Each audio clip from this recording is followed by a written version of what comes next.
नमस्कार। देश की बात में पहले रोजगार से जुड़ी हुई खबर। मध्य प्रदेश में निकाय चुनाव होने वाले हैं। ऐसे में इससे पहले सरकार युवाओं के लिए बजट में सबसे बड़ा वादा लेकर आई है। शिक्षा में 24,000 तो पुलिस में 4,000 नौकरियों का। आज भी इस पर काम शुरू हो तो भर्ती होने में 4 से 6 महीने लग जाएंगे।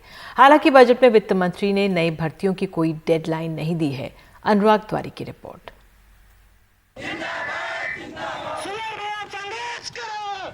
बड़वानी जिला मुख्यालय पर बेरोजगार युवाओं ने दंडवत प्रणाम करते हुए रैली निकाली। 21,600 पदों पे वो लोगों ने फॉर्म भरा था। तो हमारा दूसरा रोजगार के लिए भी आंदोलन है। इसलिए रोजगार के लिए आंदोलन है कि आप देखिए 863 पद तो भर दिए, उसके बाद जो अगर आप देखो 20,000 लोग कहाँ जाएंगे ये छात्र। दंडवत प्रणाम करके हम इसलिए जा रहे हैं क्योंकि पिछले कई दिनों से बेरोजगार महाआंदोलन चल रहा है। ट्विटर पर ट्रेंडिंग हो रहा है। सोशल मीडिया के माध्यम से बेरोजगार युवा बार बार आवाज़ उठा रहे हैं, लेकिन सरकारें किसी प्रकार से कानों में जू तक नहीं रह गई। हम बता रहे हैं कि अब तो आपको दंडवत प्रणाम करते, अब तो भर्तियाँ निकालो। सरकार इन्हें नौकरी कब देगी ये पता नहीं, लेकिन हाँ, इनको नौकरी देने वाले रोजगार कार्यालय के बारे में सरकार ने फैसला कर लिया है। विधानसभा में पूर्व मंत्री जयवर्धन सिंह के सवाल के लिखित जवाब में सरकार ने बताया है कि राज्य के 51 जिलों में से 36 में वो रोजगार कार्यालय बंद करने जा रही है। वो भी तब जब मार्च 2020 से 13,57,493 उम्मीदवारों ने इन दफ्तरों में अपना पंजीयन करवाया है। मोदी जी कहते थे कि अगर उनकी सरकार बनेगी तो 2 करोड़ युवाओं को रोजगार मिलेगा, लेकिन मैंने प्रश्न पूछा कि रोजगार देने के लिए क्या नीति है, क्या प्लानिंग है भाजपा सरकार की, तो उत्तर में ये आया है कि 51 जिलों में से 36 जिलों पर रोजगार कार्यालय हैं वो बंद किए जाएंगे।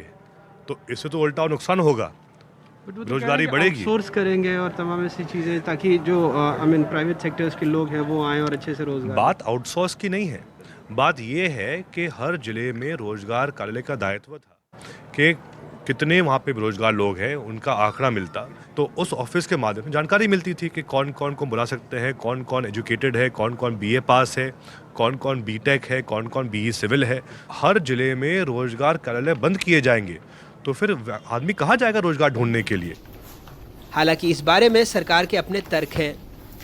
कमलनाथ जी की 15 महीने की सरकार में केवल कांग्रेस के सरकार के मंत्रियों को, कांग्रेस के सरकार के दलालों को रोजगार दिया गया और उसी का परिणाम है कि पूरी जो हमारी रोजगार की योजना है उसको बंद कर दिया गया और इसी के कारण वो सब कार्यालय भी पूरी तरह से कार्य मुक्त हो गए थे। हमारी सरकार फिर से नए सिरे से रोजगार के नए अवसर कर रही है और मैं इसमें एक चीज़ और जोड़ना चाहता हूँ कि हमारी सरकार रोजगार का मतलब केवल सरकारी नौकरी के रोजगार को नहीं मानती। सरकारी नौकरियों में भी रोजगार मिले, पर उसके साथ साथ प्राइवेट सेक्टर में, क्योंकि इन्वेस्टमेंट हमारे यहाँ आ रहा है, और उसके साथ साथ स्वरोजगार के माध्यम से भी हमारा युवा रोजगार से जुड़ सके और वो केवल अपने लिए रोजगार नहीं बल्कि वो बाकी लोगों के लिए भी रोजगार उपलब्ध करा सके। ये हालात तब हैं जब राज्य में सरकारी विभागों में ही लगभग 1 लाख पद खाली हैं। पिछले 3 साल से कोई बड़ी भर्ती परीक्षा भी नहीं हुई है। निजी एजेंसियों के मुताबिक राज्य में लगभग 1.5 करोड़ बेरोजगार हैं। हालांकि आर्थिक सर्वेक्षण में सरकार ने बताया है कि रोजगार कार्यालयों में कुल 24,72,000 पंजीकृत बेरोजगार हैं। मध्य प्रदेश रोजगार बोर्ड 2018 तक ही चल पाया। स्कूल शिक्षा विभाग में 70,000 पद खाली हैं। स्कूली शिक्षा में वर्ग 1 और 2 के 30,000 रिक्त पदों के लिए 3 साल पहले परीक्षा हुई थी, लेकिन अभ्यर्थी नियुक्ति के लिए भटक रहे हैं। पुलिस विभाग में 9,000 पद खाली हैं, लेकिन 3 साल से भर्ती नहीं होने की वजह से करीब 3 लाख उम्मीदवार ओवर एज हो गए। कौशल विकास विभाग में 2018 में डिस्ट्रिक्ट फैसिलिटेटर के पद पर भर्ती के लिए विज्ञापन निकाला गया। 102 उम्मीदवारों का चयन भी हो गया। 2019 में इंटरव्यू वेरिफिकेशन भी हो गया, लेकिन नियुक्ति नहीं दी गई। 2017 में पटवारी और दूसरे पदों के लिए 9,235 भर्ती निकली। 8 लाख से ज़्यादा उम्मीदवार शामिल हुए। वेटिंग में 1,300 पद बचे, फिर भी उम्मीदवारों को मौका नहीं मिला। सरकार ने वैसे 24,000 शिक्षकों की भर्ती का ऐलान किया है। पुलिस में भी भर्ती होगी, लेकिन असली दिक्कत उन उम्मीदवारों की है जो सालों से सोशल मीडिया पर रोजगार दो का ट्रेंड करवाकर खुद ही उम्र की सीमा से बाहर हो चुके हैं। घटती सरकारी नौकरियां भी फिक्र का सबब है। लेकिन जब सरकारी नज़रिया ये होने लगे कि बैंड बजाना, पकौड़ा तलना भी रोज़गार है, तो फिर वो शिकायत करें भी तो किससे। बड़वानी से मुनाफर, भोपाल से कैमरा पर्सन रिजवान खान के साथ अनुराग द्वारी, NDTV इंडिया। और हमारे साथ हमारे सहयोगी अनुराग द्वारी मौजूद है। अनुराग, जो वाकई में जो आपकी पूरी रिपोर्ट थी, रोज़गार, बेरोज़गारी कहें तो इतनी बड़ी समस्याएं और हताशा हमारे सामने लाकर खड़ी कर देती है। और जिस तरह से विपक्ष के नेता ये बोल रहे थे कि 51 ज़िलों में से करीब 40 ज़िलों में एम्प्लॉयमेंट ऑफिस ही बंद हो जाएगा, तो क्या ज़मीनी स्थिति रहेगी? फिर जो युवा है मध्य प्रदेश का, वो क्या उम्मीद बनाए बैठे?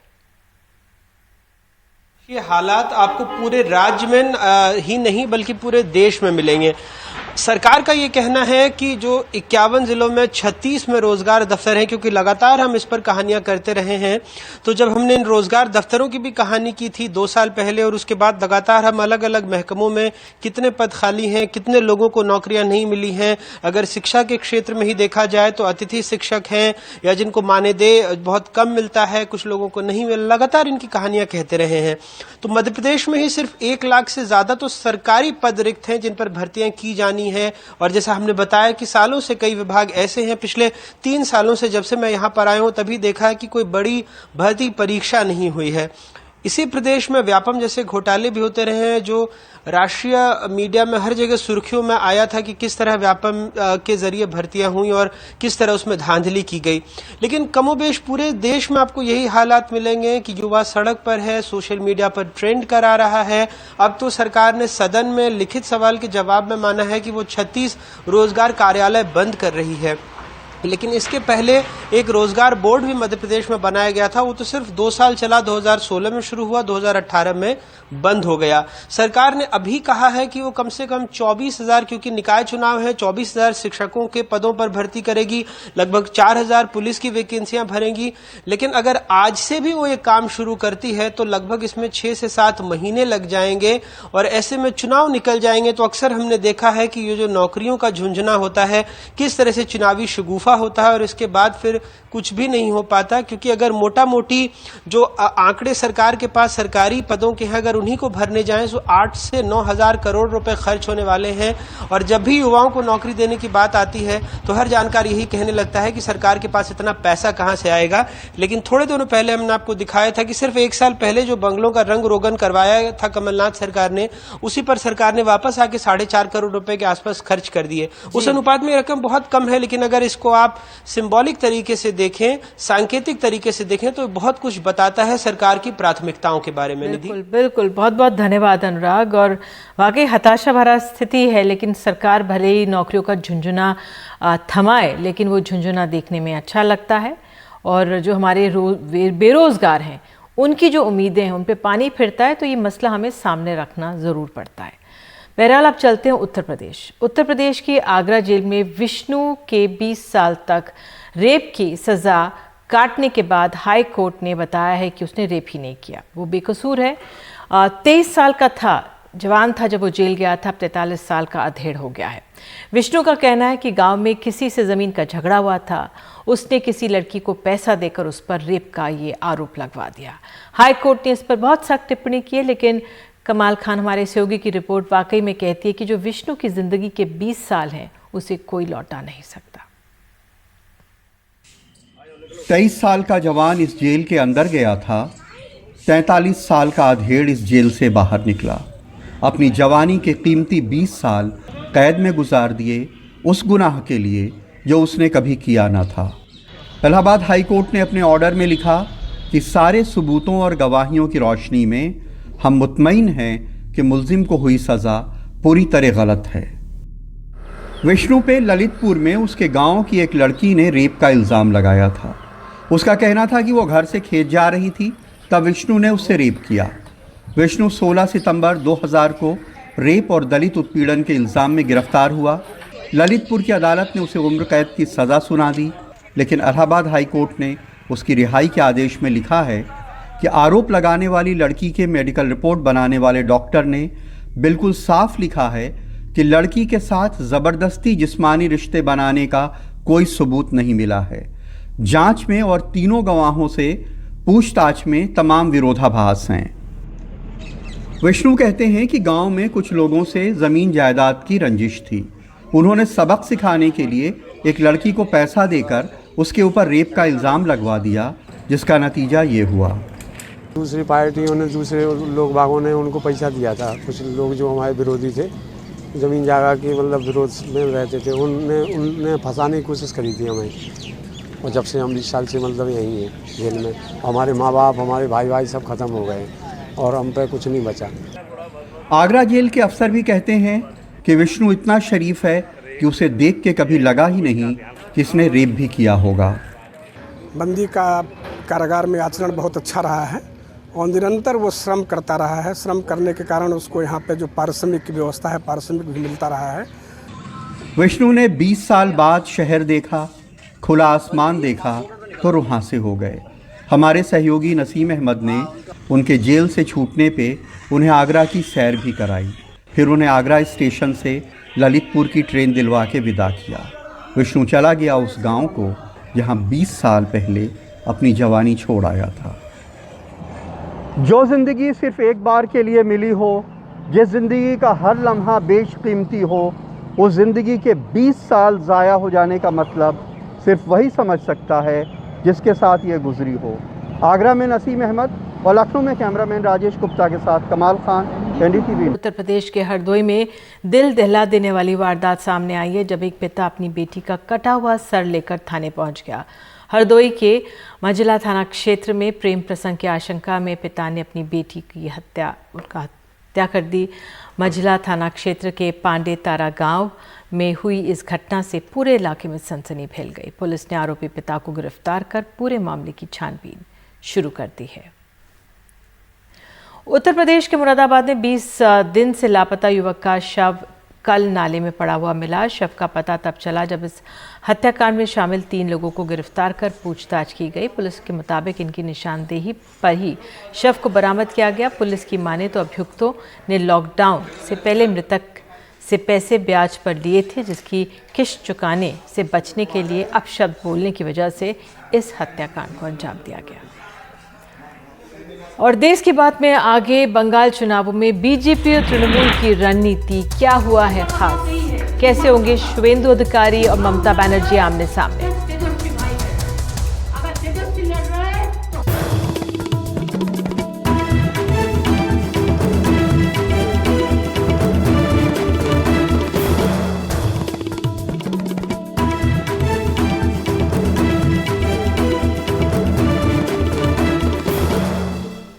तो पश्चिम बंगाल विधानसभा चुनावों के लिए टिकट बंटवारे पर बीजेपी में मंथन हुआ और आज शाम होने वाली बीजेपी केंद्रीय चुनाव समिति की बैठक से पहले पार्टी अध्यक्ष जेपी नड्डा के घर पर बीजेपी के कोर ग्रुप की बैठक हुई है। इसमें गृहमंत्री अमित शाह के अलावा बंगाल बीजेपी अध्यक्ष दिलीप घोष और तृणमूल से बीजेपी में आए शुवेंदु अधिकारी समेत कई नेताओं ने हिस्सा लिया।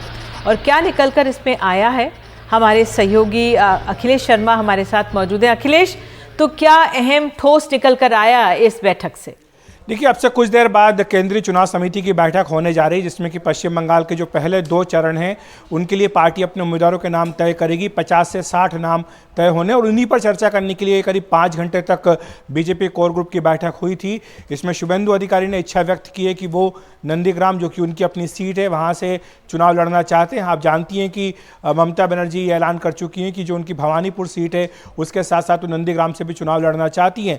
तो इस पर पार्टी ने यही कहा है कि चुनाव समिति की बैठक में इस पर फैसला किया जाएगा। तो ये इस लिहाज से महत्वपूर्ण थी।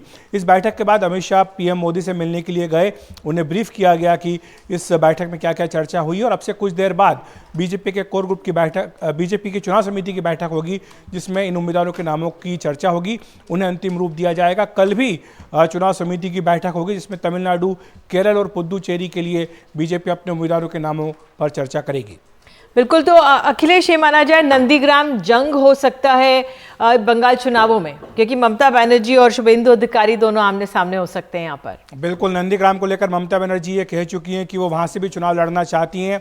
उन्होंने 2011 की याद दिलाई है, कहा कि ये उनके लिए बहुत लकी प्लेस रही है। हम सब जानते हैं कि 2011 में जिस तरह से उससे पहले आंदोलन चला था, वही टीएमसी को सत्ता में लाने में और 30 साल से चली आ रही लेफ्ट सरकार को उखाड़ने में एक बहुत बड़ा मददगार टीएमसी के लिए साबित हुआ था। तो एक बार फिर से से ममता वहाँ हाथ आजमाना चाहती हैं। जो भवानीपुर सीट उनकी है उसके बारे में बहुत दिलचस्प जानकारी ये है कि जहाँ वो रहती हैं वार्ड नंबर 73 में भवानीपुर में विधानसभा क्षेत्र में, वहाँ पर पिछले लोकसभा चुनाव में 2 लोकसभा चुनाव में लगातार टीएमसी पिछड़ रही है। हालांकि विधानसभा सीट भी टीएमसी जीतती है वहाँ पर, लेकिन मार्जिन बहुत कम है। तो इसलिए ये भी कहा जा रहा है कि शायद ममता अपने लिए एक सीट का और तलाश करना चाहती। दूसरा उनका मकसद ये है कि शुभेंदु अधिकारी जो वादा कर चुके हैं बीजेपी को कि 55 कम से कम सीटें जो ईस्ट मिदनापुर बेल्ट की आती वो बीजेपी को दिलाएंगे, उसके लिए प्रचार करेंगे। तो ममता बनर्जी अगर वहाँ से लड़ती है तो शुभेंदु अधिकारी को कोशिश ये होगी कि वहीं पर बांध करके रख दिया जाए। बिल्कुल, बहुत बहुत धन्यवाद इस जानकारी के लिए अखिलेश। तो आज आपको बता दें, तृणमूल कांग्रेस के पार्टी मुख्यालय में भी अहम बैठक हुई है जिसमें उम्मीदवारों के नाम और चुनावी रणनीति पर मंथन हुआ। जहां बंगाल में बीजेपी पूरी ताकत लगा रही है और दिखा भी रही है, अपने केंद्रीय नेताओं और मुख्यमंत्रियों से प्रचार कर रही है, वहीं तृणमूल कांग्रेस का फोकस ममता बनर्जी है। तृणमूल के होर्डिंग्स में ममता की तस्वीर के साथ स्लोगन है निजेर मेके चाय, जिसका मतलब है बंगाल को उसी की बेटी चाहिए। साथ ही इस बार ममता को अब दीदी से बेटी का दर्जा भी दिया जा रहा है। आपको बता दें, मुकाबले की रणनीति में झंडों का भरपूर प्रयोग किए जाने की बात है। ये भी बताया गया कि तेल के बढ़ते दामों पर ममता बनर्जी पदयात्रा निकालेंगी। और इस पर अधिक जानकारी दे रहे हैं सौरभ गुप्ता, हमारे सहयोगी। पश्चिम बंगाल के चुनाव पर पूरी देश की नज़र है और आज महाराष्ट्र से लेकर पश्चिम बंगाल तक पश्चिम बंगाल की चुनाव की बात हो रही है, क्योंकि आज शिवसेना ये कहा गया है कि पश्चिम बंगाल में वो ममता बनर्जी को सपोर्ट करेंगे, क्योंकि ममता बनर्जी इकलौता दिखाई दे रही है जो बीजेपी के साथ लड़ाई कर रहे हैं। यहाँ पे ममता वर्सेस ऑल जो बात चल रही है वो शिवसेना ने भी दोहराई है और शिवसेना ने कहा है कि Mamata Banerjee real tigress of Bengal, मतलब बंगाल की शेरनी है। और आप देख सकते हैं चुनाव के साथ साथ ये जो स्लोगन है बांग्ला निजेर मेके चाय, ये ममता बनर्जी का ट्रांसफॉर्मेशन है, दीदी से बंगाल की बेटी। और ये भी एक चुनाव प्रचार में हर जगह आपको दिखाई देगा। कलकत्ता में आप जहाँ पे जाएंगे या पश्चिम बंगाल में आप जहाँ पे जाएंगे ये पोस्टर आपको दिखाई देंगे। इस वक्त ना सिर्फ शिवसेना ने सपोर्ट किया है, सूत्र के अनुसार पता चला है कि एनसीपी जो है उनका भी कांग्रेस का जो यहाँ पे अब्बास सिद्दीकी के साथ टाई अप है उसको लेकर कुछ नाराज़गी है, क्योंकि हमारे सूत्र ये कहते हैं कि एनसीपी यूपीए के साथ है, कांग्रेस के साथ है, लेकिन पश्चिम बंगाल में शायद वो भी यहाँ शरद पवार के पार्टी यहाँ पश्चिम बंगाल में ममता बनर्जी को ही सपोर्ट करेंगे। ममता बनर्जी 11 तारीख को अपने नॉमिनेशन फाइल करेंगे हल्दिया में, वो नंदीग्राम सीट से लड़ रहे हैं। और उसके पहले 7 और 8 तारीख को ममता बनर्जी 2 पदयात्रा निकालेंगे, एक सिलीगुड़ी में दार्जिलिंग मोड़ से फेमस मोड़ तक, ये 7 तारीख को है। 8 तारीख को कोलकाता में कॉलेज स्ट्रीट से एस्प्लैनेड तक ये जो महिलाओं की पदयात्रा निकाली जाएगी, जो जिसमें नेतृत्व देंगी ममता बनर्जी।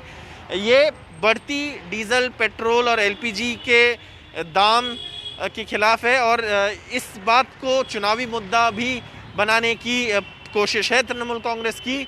देश भर में जो एलपीजी के दाम बढ़े हैं और डीजल और पेट्रोल के जो दाम बढ़े हैं, तो चुनावी माहौल ना सिर्फ बंगाल में है, बंगाल की चुनाव की ऊपर पूरी देश की नज़र है और ये साफ साफ आज पश्चिम बंगाल में और देश में दिखाई दे रहे हैं। कैमरा पर्सन जीडी शंकर के साथ कोलकाता से सौरभ गुप्ता, एनडीटीवी इंडिया। বাংলাকে বিক্রি করতে যেও না।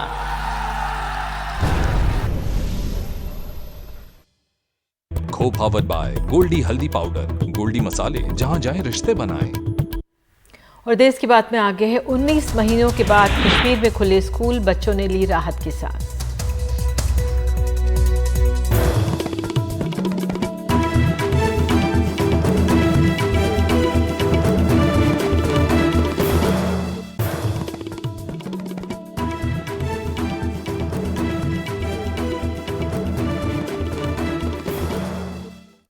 जम्मू कश्मीर में स्कूल खुल गए हैं। कोविड के साथ अन्य मसलों के कारण सबसे ज़्यादा नुकसान स्कूली बच्चों का हुआ। इंटरनेट बंद होने के कारण ऑनलाइन भी छात्र पढ़ाई नहीं कर पा रहे थे। बड़ी राहत महसूस अब कर रहे हैं बच्चे और शिक्षक। नज़ीर मसूदी की रिपोर्ट। 19 महीने बाद क्लास में वापसी। कश्मीर के स्कूल देश के दूसरे हिस्सों के मुकाबले ज्यादा अरसे तक बंद रहे।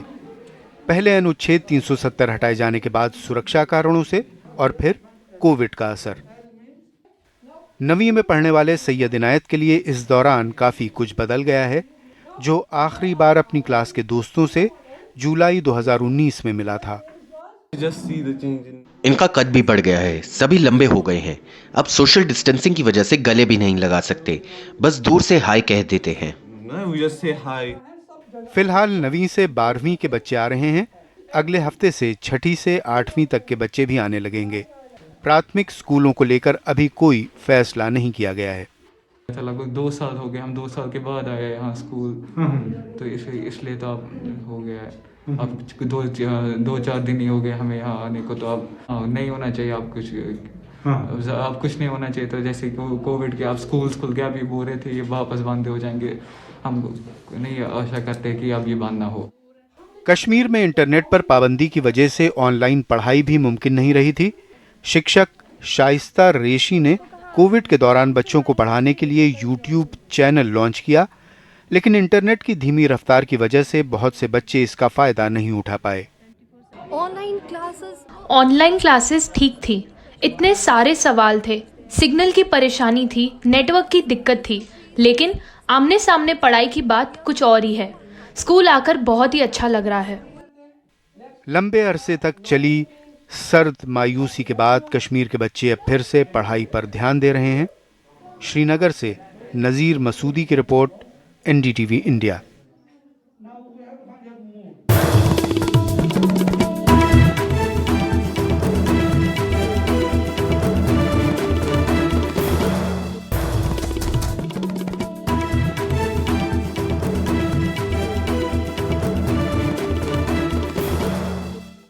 हमारे देश में टीकाकरण अभियान चल रहा है। दिल्ली में बड़े नेताओं ने कोविड के टीके लगवाए हैं। इनमें मुख्यमंत्री अरविंद केजरीवाल हैं, एलजी अनिल बैजल, साथ ही मनोज सिन्हा भी हैं। जम्मू कश्मीर के एलजी निर्मला सीतारमण वित्त मंत्री, जयराम ठाकुर मुख्यमंत्री हिमाचल प्रदेश, जोरमथंगा मुख्यमंत्री मिजोरम के आज शामिल रहे। इन्होंने अपना टीका लगवाया।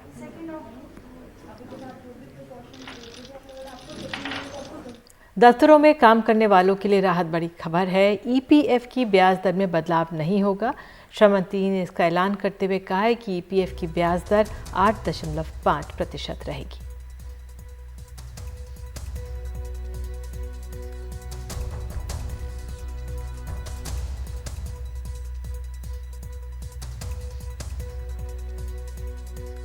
एक महत्वपूर्ण फैसला श्रीनगर में लिया है सेंट्रल बोर्ड ऑफ ट्रस्टीज़ ने कर्मचारियों के लिए, ईपीएफओ से जो जुड़े खाता धारक हैं उनके लिए।